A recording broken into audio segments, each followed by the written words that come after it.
Hello, everybody, and welcome back to another episode of the Big Hitters FPL podcast. We hope you enjoyed our wildcard guide yesterday. It's just trying something new there. If you haven't checked it out, check it out. We just do our own wildcard draft and chat all things wildcard. Today, though, it's a Game Week 31 preview podcast with Game Week 31 on the horizon coming up on Friday evening, where we'll have a deadline stream as usual. We are also on social media everywhere, so YouTube, the Big Hitters FPL. Make sure you subscribe to that. We need all the growth we can, so any support is much appreciated. Any likes as well, very much appreciated. We're also on social media, Instagram and Twitter at Big Hitters FPL. And final thing, the competition is heating up in our Fantasy Premier League, which you can join, the code being 01TOQK. Should we reveal the standings now or wait for the deadline stream? I think we should wait for the deadline stream. We'll keep the viewers in suspense, I like it. But let's just say there's been some interesting stuff at the top. In fact, last time I checked, it was actually a draw at the top. Is that right? Yep. Yes, it is. Yep. So we'll save that till the deadline stream. But for now, we've got a preview podcast to get into, starting with a review of last week, game week 30. And starting... Oh, yeah, forgot to mention, you may notice that we've got a whole new PowerPoint and a whole new format. So here we go. Enjoy.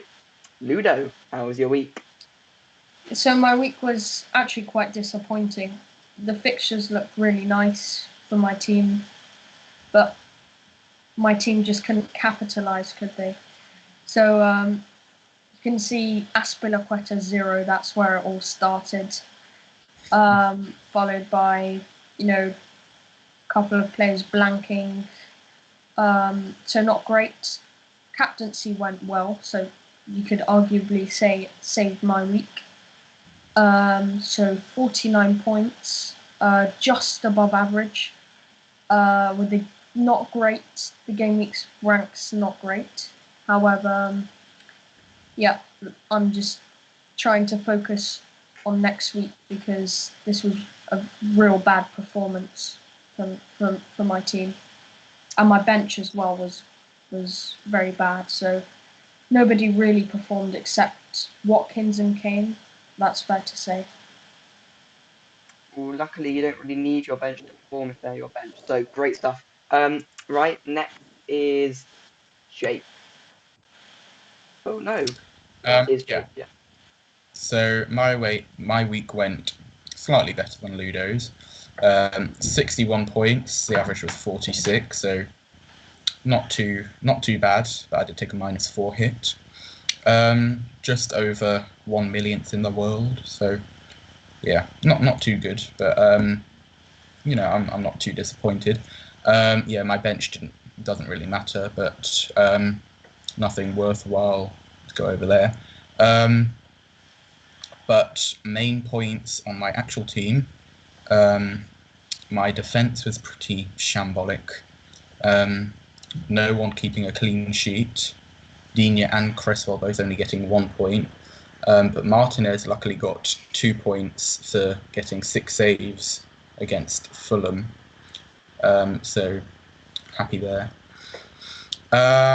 And yeah, turns out my last-minute transfer of Bale to Son did not really pay off, seeing as they both started on the bench. So yeah, that was not great. Mount did start on the bench as well, but ended up scoring against West Brom, so that was pretty all right. And then captaincy, pretty happy with that. Kane, 13 points. Brace, 26 points from him. So yeah, pretty happy with that. Not bad. And then I did slightly better than Jake as well. Got 67 points.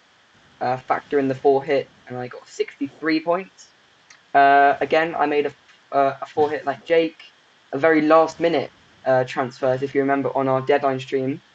I did the transfers Aspilicueta and Lingard in, Mason Mount and Dunk out. So you can imagine my frustration when Chelsea conceded 5 and Mason Mount scored in the same match. I was absolutely fuming. But things looked a bit better when Lingard scored a goal and an assist.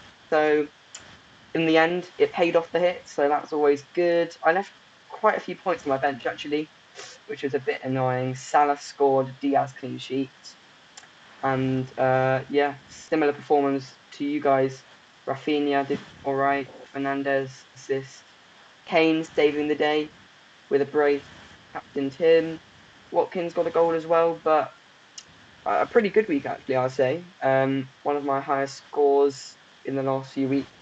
So yeah, pretty good game week rank. So I'm happy with how last week went, and on to the next week. So those are teams.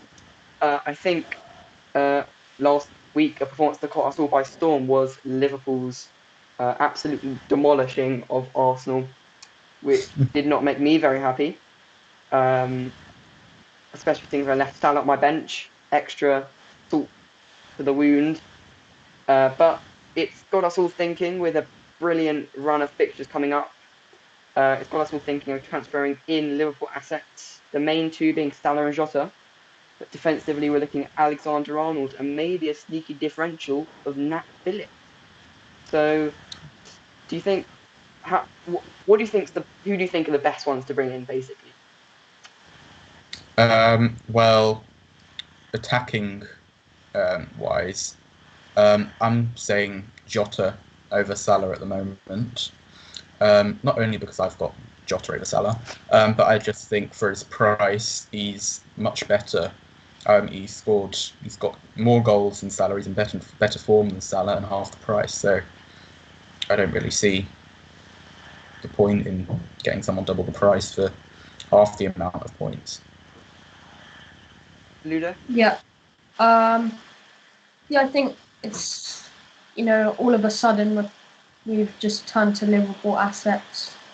But yeah, they performed really well against Arsenal. Not sure if it was them who performed well or Arsenal's shambolic performance. Fair enough. But yeah, I think they're definitely an option, which I have in fact transferred in a Liverpool asset. So yeah, that's quite happy with that. But I wouldn't just yet just double up, triple up on them. That would be a bit too quick. If you're noticing that my eyes aren't actually at the screen, it's because they're looking out my window where it's just started snowing in April. Bit ridiculous that, not gonna lie. Like the Prince song. Sorry? Like the Prince song. Right. Yeah. Just my thoughts on that. I want to ask you guys. So Jake's obviously gone for Jota and doesn't have Salah. I'm the opposite. I've got Salah, but I'm thinking about bringing in Jota. Obviously, Salah's the premium. He's the guy on penalties. He's chasing the golden boot. Do you think it's like safe enough to just have Jota and not Salah, or is that a bit of a risk still? I mean, I don't think it's much of a risk. I mean, we saw before Jota got injured, he was certainly keeping up with Salah with attacking returns, and he's still doing that now. We've seen him over the past couple of weeks outscoring Salah now by quite a distance. Yeah, I agree. Jota's a cheaper asset as well. So, and he's at the minute, in his past few games, he's outscoring Salah as well. So, Salah's not in the greatest of forms. Scored a bit of, not the greatest goal against Arsenal as well. Whilst Jota's on fire, not only is he outscoring Salah and Mane, but he's outscoring Bruno Fernandes and Ronaldo in the Portuguese team as well. So I wouldn't be worried if you do own Jota. Interesting. I just have that nagging feeling that if we're looking across the last 8 weeks of the season, I wouldn't be surprised if Salah did actually outscore Jota, with Jota potentially being rotated. I mean, Yeah. Liverpool are going to get a penalty or two in that period. So, and then second thing is Liverpool defensively. We're all looking at Alexander-Arnold as again that very expensive premium pick. But again, do you think Nat Phillips, will kind of covers Alexander-Arnold enough? I mean, Phillips, I think, started the last 3 games. So it looks like he's probably going to start from now on. He's clearly not going to get very many attacking returns because obviously he's a centre back, he plays in the centre of defence, and Alexander-Arnold's much more attacking. But I think if Liverpool get clean sheets, it should be him racking up the points. Yeah, I agree, to be honest. The only problem is obviously rotation for Phillips. Other than that, he's a good player, and with the quality he's got around him, a clean sheet could be probable. Obviously, in the short term, it could pay off, but in the long term, Van Dijk returning and so on might not pay off. Yeah. I know that you've obviously gone Alexander-Arnold, Ludo, but for me and Jake, we're sort of both in the same situation of debating whether we should go for Nat Phillips or Connor Cody, which brings us on to Wolves. Now, we've obviously been caught by their brilliant fixture run from now until game week 35, playing pretty much with the bottom teams in that period. And we're looking at sort of some of their assets, some attacking like Neto, but mainly defensively with Connor Cody. But then we also saw them last night concede 3 to West Ham. So despite their great fixture run, should we trust Wolves' defence or should we just not bother? What do you think? It's a tough one. It's quite a tough one. I mean, I think Wolves' underlying stats have actually been all right defensively. I think they're in the top half of the table, but that's just not turning into fantasy football returns defensively and clean sheets. So personally, I'm more convinced by Nat Phillips over a Wolves defender. Yeah. Ludo, Yeah, like if you had to like advise, sorry, what were you saying? No, I was just going to say that obviously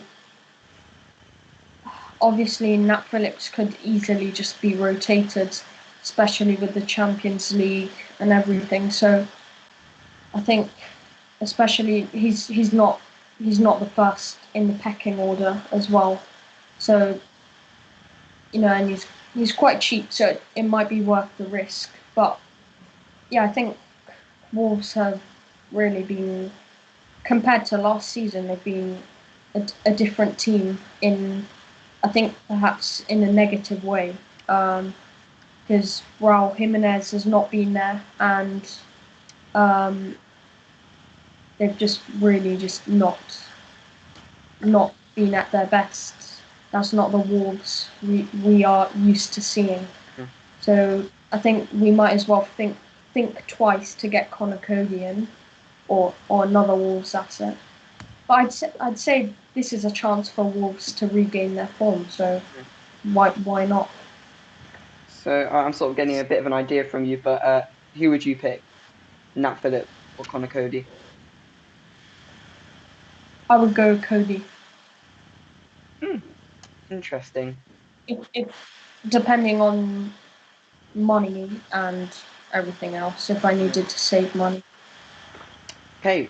Yeah, I mean, I was just going to say, money-wise, if I do go Connor Cody, I mean, I think I was saying last week that I might need the money to go back from Son back to Salah.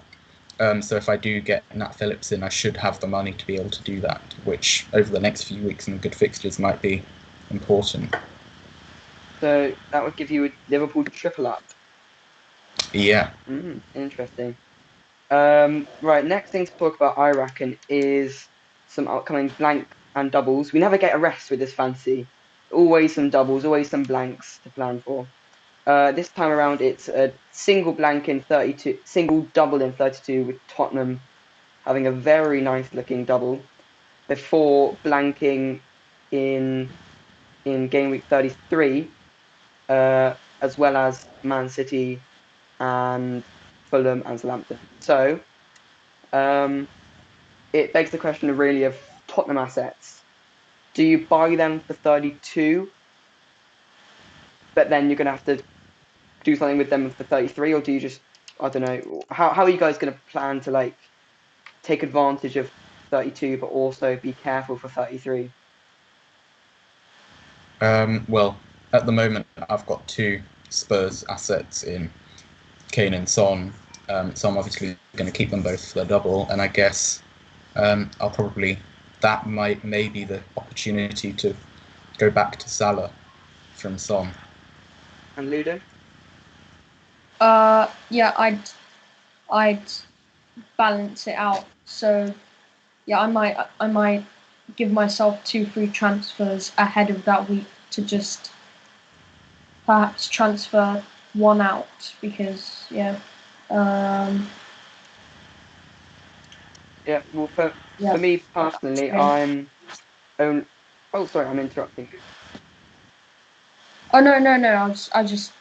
I was just going to say that nothing. I mean, it depends. You can just plan ahead, or there's I'm personally going to balance it out, so not get too many Spurs assets. But then for me personally, it's quite hard because if you're suddenly on a Tottenham double up and realistically a City double up, then suddenly you can only field 10 players for 33, which is why I think I'm going to stick with just Harry Kane in terms of Tottenham, and then I'm also going to stick with my Gundogan and Diaz double up. Son might come back to hurt me, but I'm prepared for that to happen. Next thing to talk about, I think that's probably it in terms of hot topics. So, as usual, we've got some stuff prepared on the PowerPoint. As usual, we'll take a look at some captaincy picks for game week 31. Got 5 interesting ones here. Salah and Jota versus Villa, De Bruyne versus Leeds, Fernandes versus Tottenham, Kane versus United. It's a bit more of a harder decision this week. So, who are you guys leaning towards? Yeah, I mean, the fixtures aren't too kind this week. I mean, I think the standout one is probably the City fixture against Leeds. But then obviously with rotation, you never really know. So I think personally the best option this week is to go for a Liverpool midfielder / attacker against a rather weak Aston Villa side at the moment. Seeing as I've got Jota over Salah, I think I'll be captaining Jota. If you had both, which one would you be captain? I'd probably stick with Jota, to be honest. Fair enough. He's just been in much better form. And Ludo? Yeah, I think I'll be going with De Bruyne. I haven't got Salah, nor Jota, nor Kane. Sorry, nor Fernandes. So I'll be going with either De Bruyne or Kane. I'm going to lean against De Bruyne. The question is though, I'm going to have to really think about my vice captain because if De Bruyne doesn't play, then that will be something to think about. Right, yeah. It's worth pointing out that at the time of recording, it's Tuesday night and the Champions League matches haven't been played. I know that on the agenda for tonight is both Man City and Liverpool, so that will probably help us out a lot in terms of picking captains. For example, if De Bruyne gets a rest tonight, which I doubt he will, then he's probably nailed on captain for Ludo anyway. If one of Salah and Jota get a rest tonight, again, I doubt either of them will. They're probably a nailed on captain, so tonight will probably be very telling. So obviously, if you're watching this when it's first come out on Wednesday, then you've got a bit more of an outlook than us. So lucky you. Yeah, I'm leaning towards Salah as well. Next is our weekly comparison corner, which this week is Jamie Vardy versus Iheanacho. Something we hadn't talked about is Leicester's good run of form as well. I think they've got West Ham this week, and then after that, it looks pretty good for them. Let's bring up their fixtures. They've got West Ham, then West Brom, Palace, Southampton, and Newcastle in a row. So looking at a Leicester player there, two strikers, both good value. Yeah. Which one would you be leaning towards?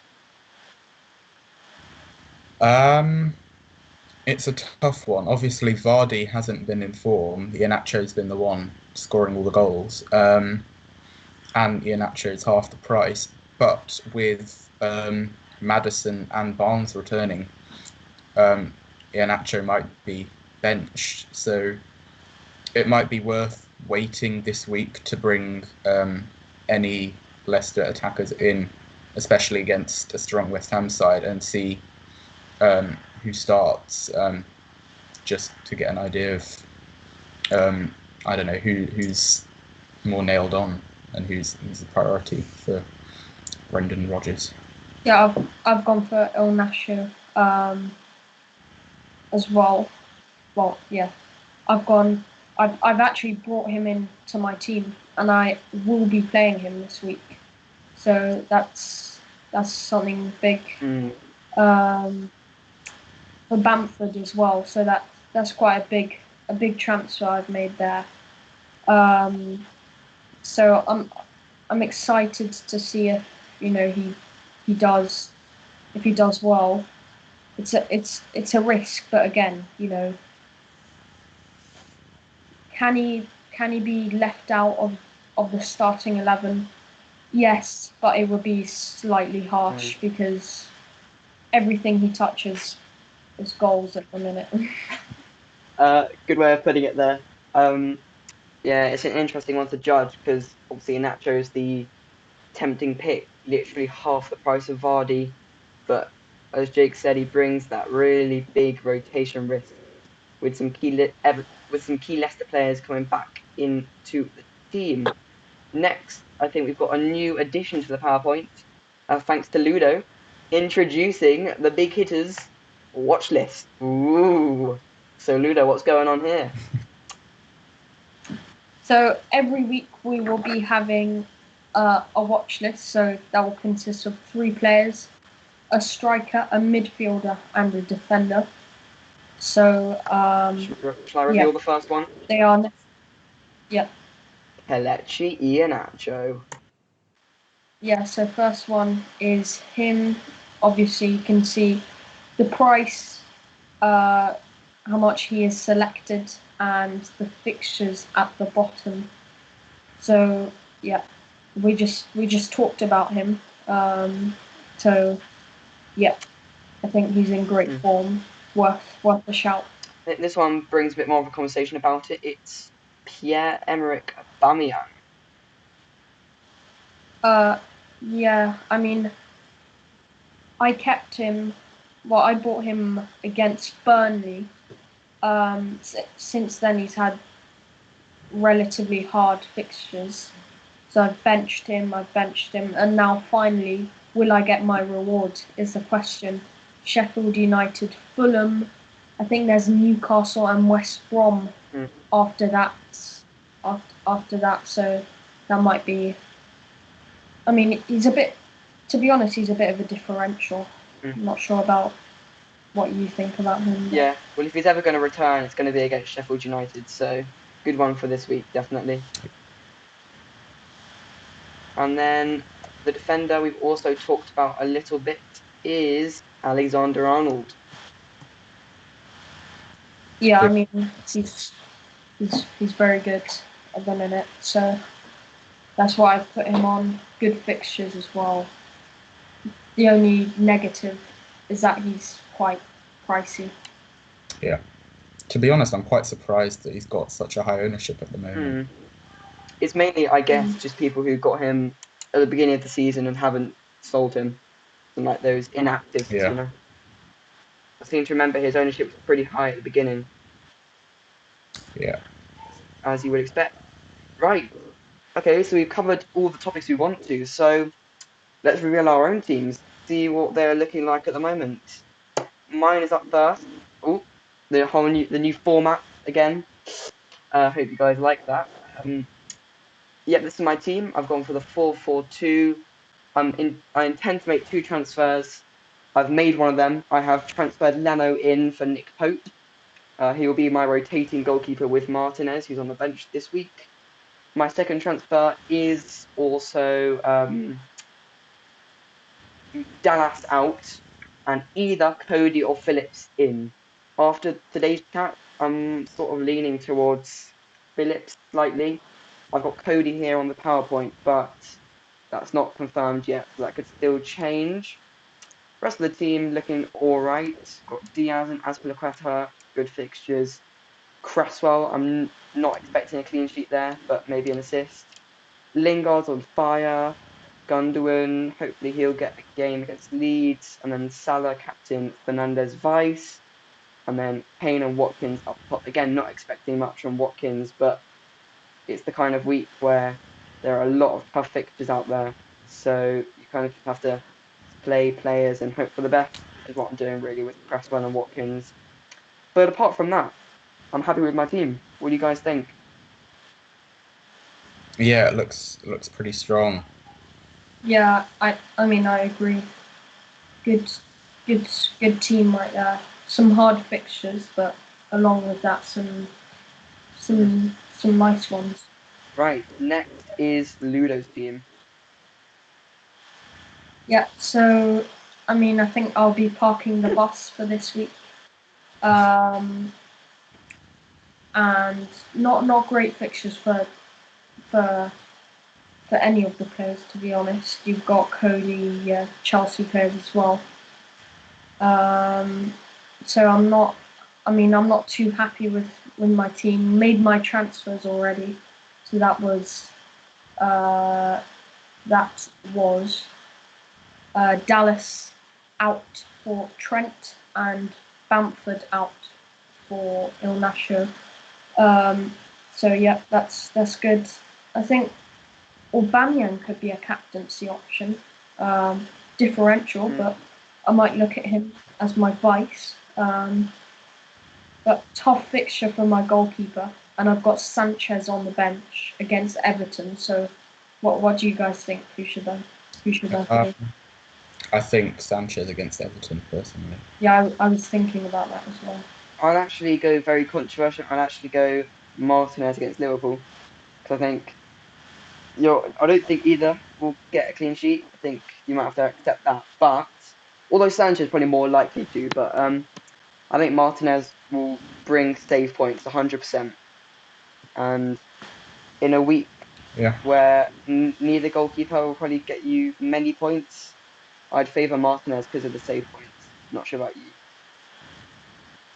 Controversial decision there, I mean. But it's up to you. Who do you think you'll play? Probably Sanchez, but I'm still not too sure. Or not sure an 8-hit is